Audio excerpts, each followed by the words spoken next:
Morning student. तो आज की क्लास में हम लोग पढ़ेंगे क्लासिफिकेशन ऑफ कार्बोहाइड्रेट्स। तो पहले हम लोग देखेंगे on the basis of sugar unit present in active carbohydrates में कितनी शुगर यूनिट्स प्रेजेंट है, उसके अनुसार हम लोग क्या करेंगे, क्लासिफिकेशन करेंगे इसका हम कार्बोहाइड्रेट्स का। तो पहले आपका आएगा मोनोसेकेराइड्स, ठीक है।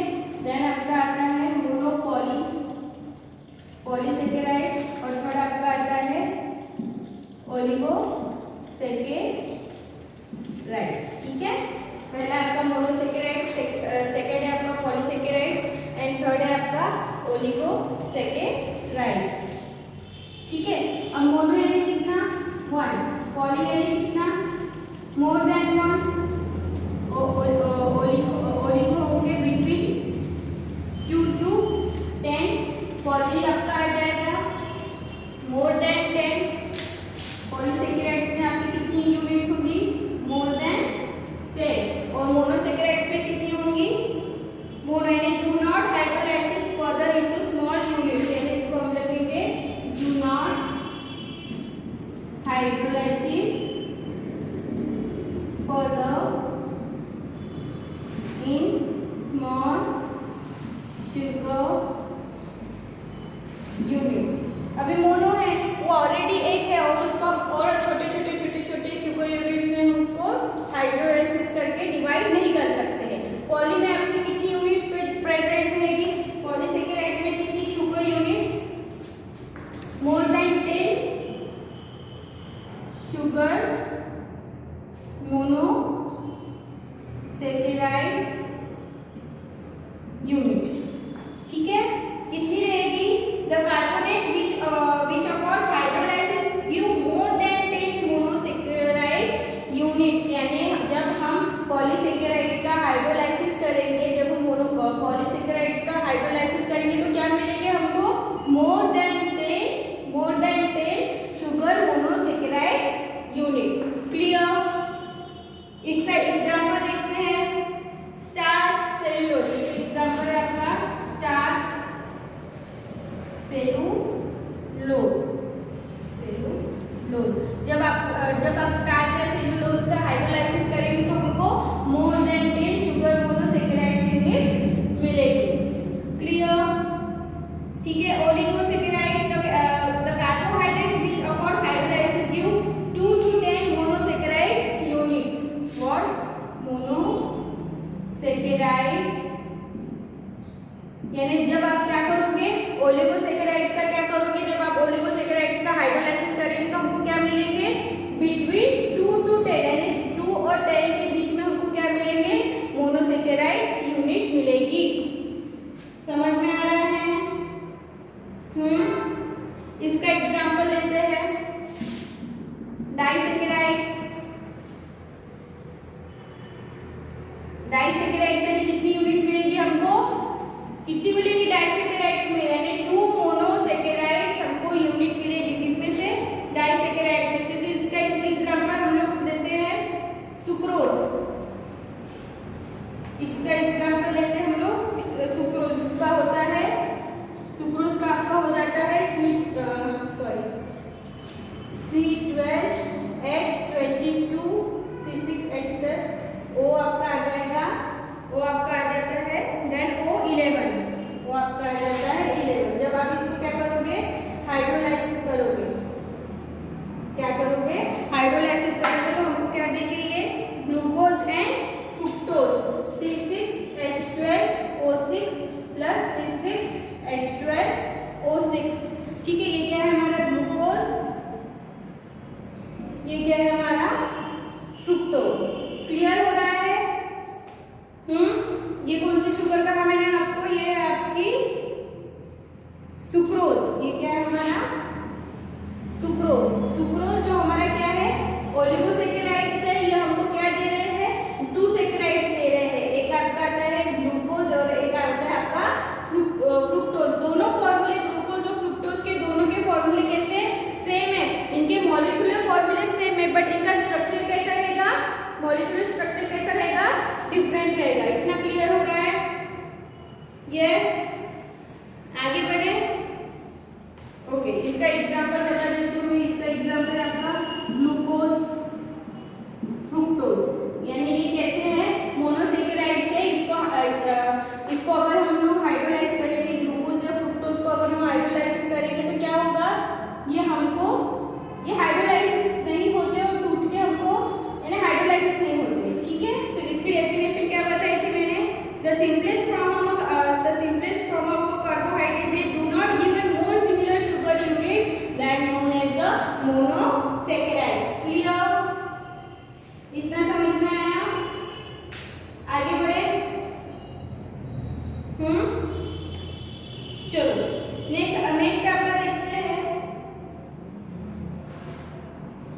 nomenclature of monosaccharides। what nomenclature of monosaccharides, nomenclature of monosaccharides, ठीक है।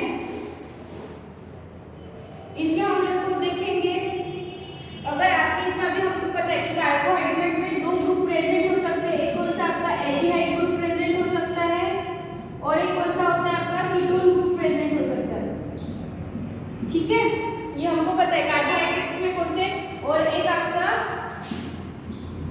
हाइड्रोक्सिल ग्रुप, ये तीन ग्रुप इसमें प्रेजेंट हो सकते हैं, आपके कार्बोहाइड्रेट में प्रेजेंट होते हैं। अगर आपके इसमें एल्डिहाइड ग्रुप प्रेजेंट है, अगर आपके कार्बोहाइड्रेट में कौन सा एल्डिहाइड ग्रुप प्रेजेंट है या फिर कीटोन ग्रुप प्रेजेंट है, तो इसको हम लोग क्या बोलेंगे, इसको हम लोग बोलेंगे एल्डोज एंड कीटोज।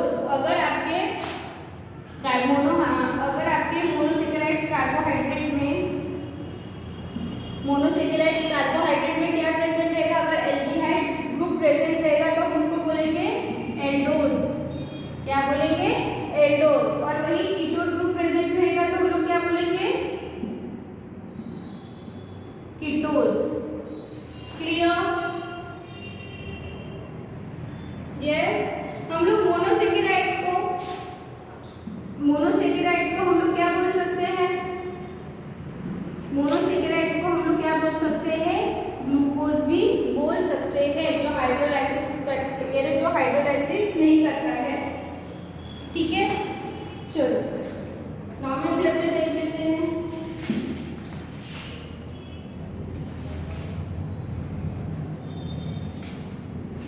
चलो इतना हो गया है ना। चलो एक टेबल बनाते हैं, name number of carbon atom, name number of carbon atom, ठीक है। और थर्ड आपका आता है functional group. What, functional group कौन सा रहेगा आपका फंक्शनल ग्रुप, एक तो एल्डिहाइड और कीटोन, ठीक है। अगर एल्डिहाइड ग्रुप प्रेजेंट रहेगा तो बोलेंगे एल्डोज और कीटोन ग्रुप प्रेजेंट रहेगा तो हम लोग बोलेंगे कीटोज, ठीक है। चलो पहले हम ले रहे हैं नंबर ऑफ कार्बन, अगर 3 प्रेजेंट है तो ट्रायोज, 4 प्रेजेंट है तो टेट्रोज, ठीक है। तो अभी समझ लो कि एल्डिहाइड ग्रुप प्रेजेंट है तो हम क्या बोलेंगे, अगर आपके इसमें एल्डिहाइड ग्रुप प्रेजेंट है तो क्या बोलेंगे, एल्डो ट्रायोज। एल्डिहाइड अगर ग्रुप प्रेजेंट है तो एल्डो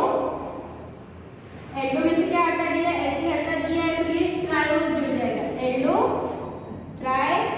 और कीटोन ग्रुप अगर प्रेजेंट है तो क्या होगा, हाँ कीटोन ग्रुप ऐसा फंक्शनल ग्रुप प्रेजेंट है तो क्या होगा, कीटो ट्रायोज।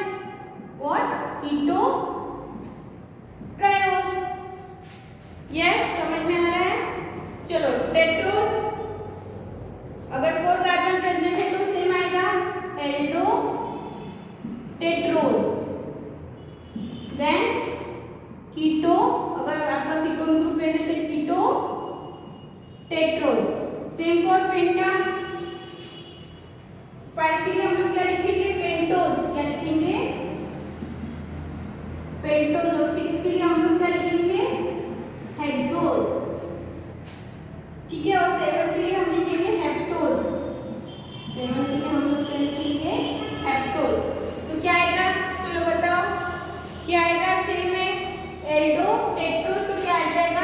Aldo pentose.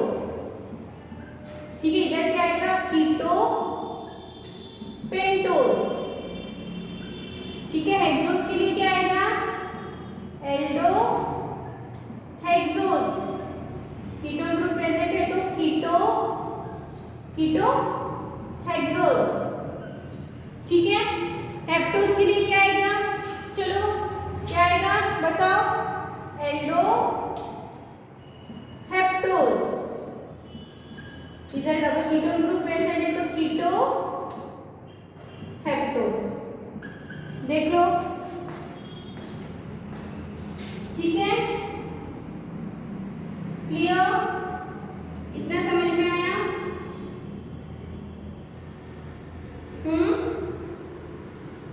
चलो नेक्स्ट देखते हैं। नेक्स्ट अभी यहाँ पर बस हमने 6 लिखा है। 6 के लिए मैं एग्जाम्पल किसका ले सकती हूँ, एग्जाम्पल में कौन सा ले सकती हूँ, आपका ग्लूकोज कितनी कार्बन रहते हैं 6 H12O6। और क्या ले सकती हूँ fructose,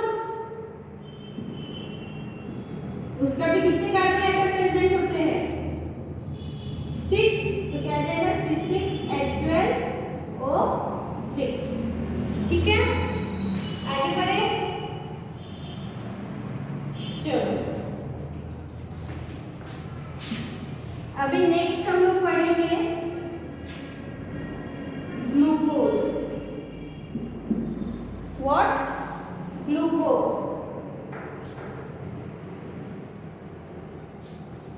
first it is the most abundant molecule or we can say compound।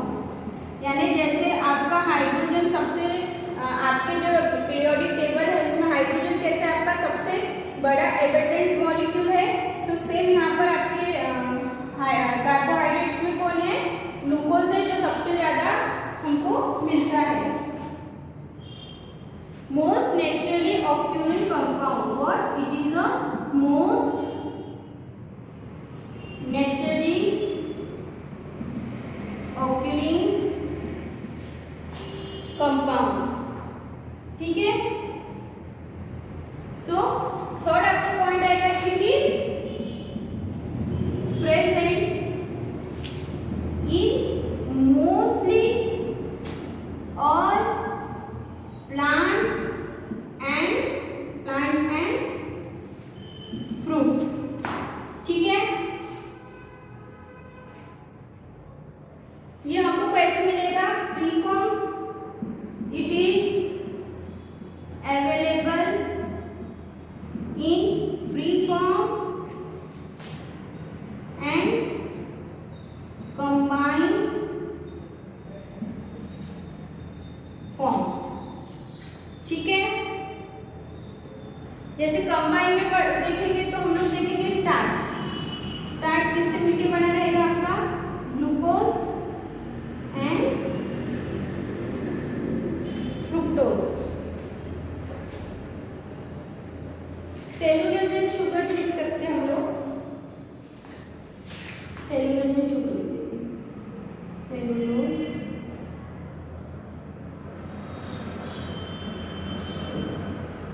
ठीक है। What glucose, it is the most abundant compound, most naturally occurring compound, it is present in mostly all plants and foods। Fourth is it is available in free form and combined form। It can be obtained from sucrose, or it can be obtained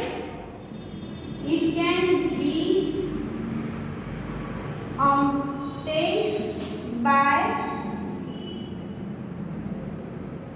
obtained from sucrose by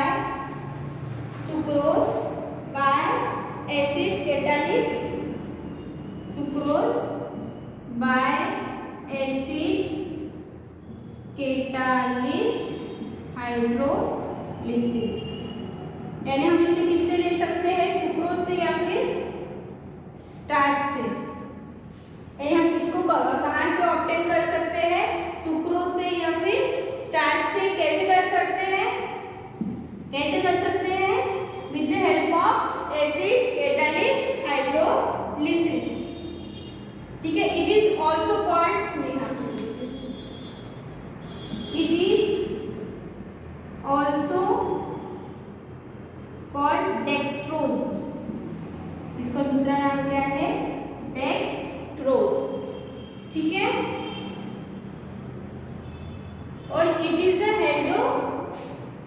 एल्डोहेक्सोस, what it is a एल्डोहेक्सोस, यानी एल्डोहेक्सोस बोला तो कौन सा group रहेगा, aldehyde group इसके इसमें present रहेगा, और हेक्सोस बोला है तो 6 कार्बन वाला।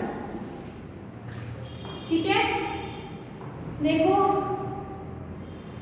इसको दूसरा नाम डेक्स्ट्रोज भी है, और ये कैसे है, एल्डोहेक्सोस है। एल्डोहेक्सोस यानी कौन सा ग्रुप प्रेजेंट होगा, एल्डिहाइड ग्रुप प्रेजेंट रहेगा, और हेक्सोस आएगा तो आपको कितना आएगा, 6 कार्बन। ठीक है, इतना समझ में आया। चलो नेक्स्ट देखेंगे हम प्रिपरेशन ऑफ ग्लूकोज।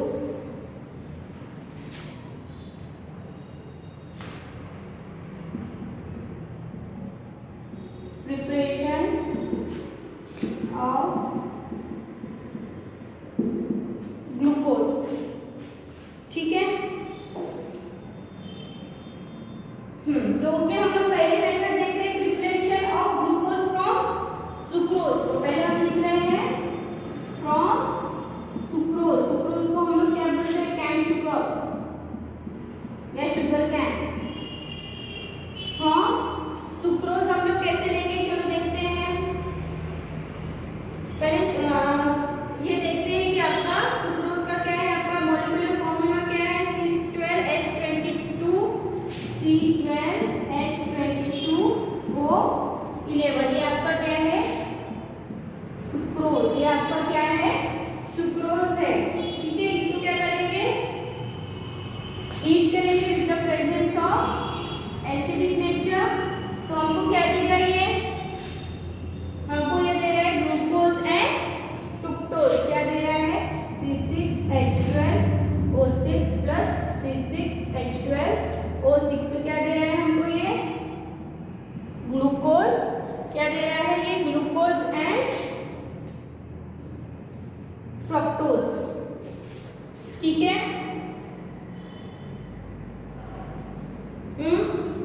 अभी H एसिडिक लिया तो हम लोग क्या लिख सकते हैं, डाइल्यूट HCl और फिर H2SO4 फॉर एसिडिक मीडियम। ठीक है,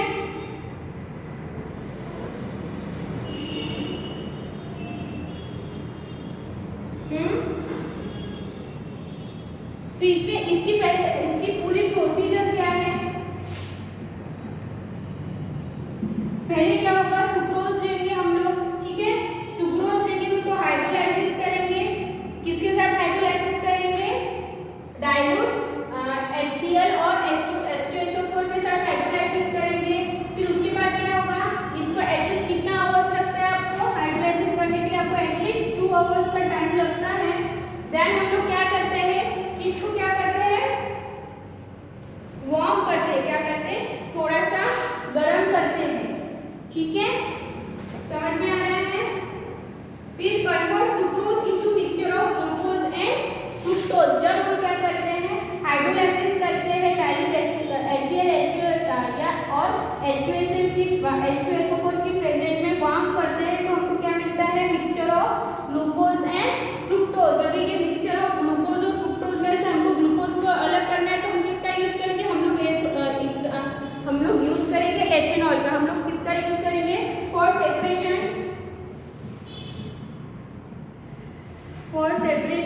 glucose from fructose we use ethanol. ठीक है, हम किसका यूज करेंगे, एथेनॉल का यूज करेंगे। Why? क्यों ethanol? Because glucose is almost insoluble in ethanol। क्या होगा, glucose being almost insoluble in alcohol तो crystallize out first। तो ये क्या रहेगा आपका, ग्लूकोज कैसा insoluble है, तो सबसे पहले आपको क्या मिलेगा, glucose will be crystallized first। ठीक है, समझ में आई प्रोसेस। क्या लेंगे, सुक्रोज लेंगे। सुक्रोज लेंगे, उसको एसिडिक मीडियम हम लोग डाइल्यूट HCl में हम लोग वार्म करेंगे, तो हमको मिक्सचर मिल जाएगा ग्लूकोज एंड फ्रुक्टोज का। अभी ग्लूकोज एंड फ्रुक्टोज में से हमको ग्लूकोज का अलग निकालना है, तो हम लोग क्या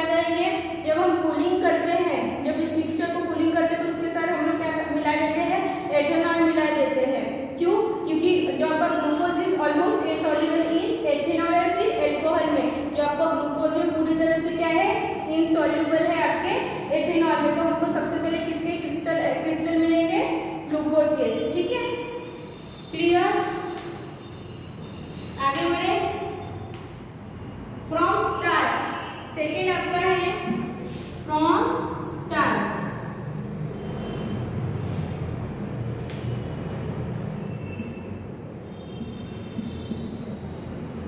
फ्रॉम स्टार्च हम लोग ग्लूकोज किससे निकालेंगे? From starch. तो उसके लिए सेम हम लोग लगेंगे सुक्रोज लेंगे C12H22O11। ठीक है, इसको क्या करेंगे? सेम है H प्लस लॉन्ग करेंगे, लिखेंगे तो किसमें हो जाएगा? C6H12O6 प्लस C6H12O6, ये आपका हो जाएगा ग्लूकोज और ये आपका हो जाएगा फ्रूक्टोज। ठीक है,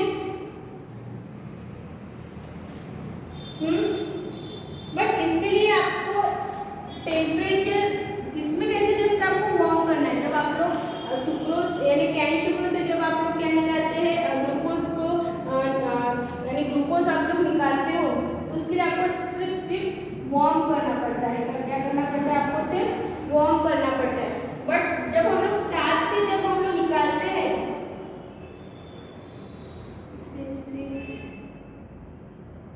C6H10O5 आपकी बुक में C6H10O5 दिया है, वो लिखते हैं C6H10O5 और N और इधर में लिख दिया है आपका N, आपकी बुक में नहीं है। ठीक है, तो ये हमारा क्या कहलाता है? स्टार्च। ओके, तो इसके लिए एक स्पेसिफिक आपका टेम्परेचर हम लोग देते हैं, that is 393 kelvin. What? 393 kelvin and 2 to 3 atmospheric pressure हम लोग यूज करेंगे।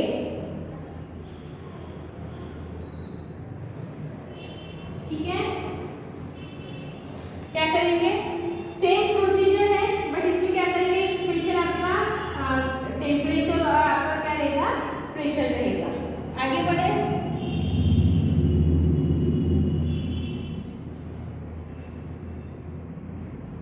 और आपको कैसे रहेगा? आपके स्टार्च में आपको क्या मिलेंगे? n types of glucose molecules हमको मिलेंगे।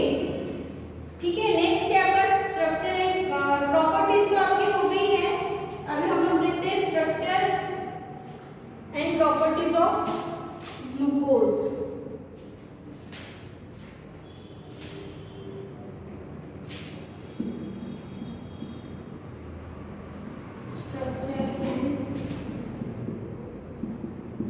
प्रॉपर्टीज ऑफ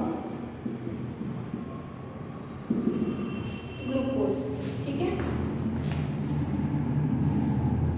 चलो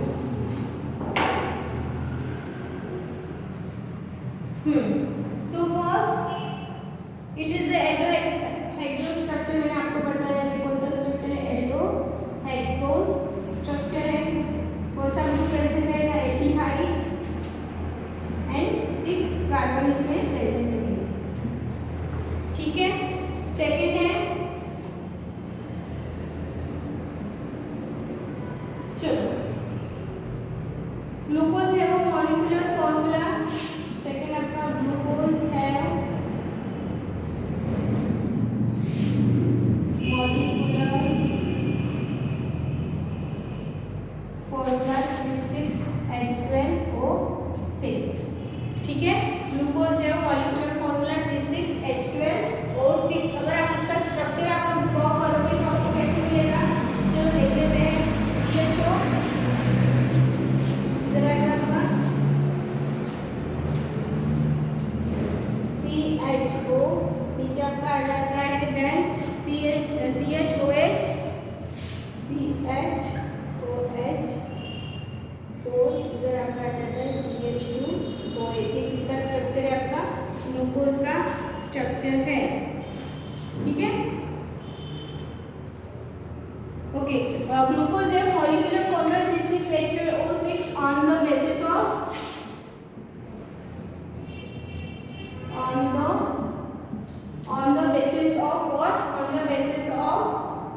elemental composition and qualitative property on the basis of its elemental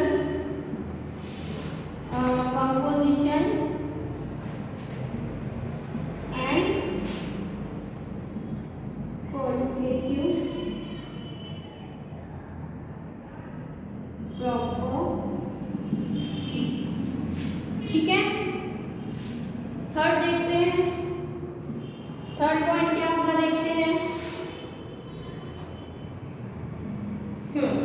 it is important, ठीक है।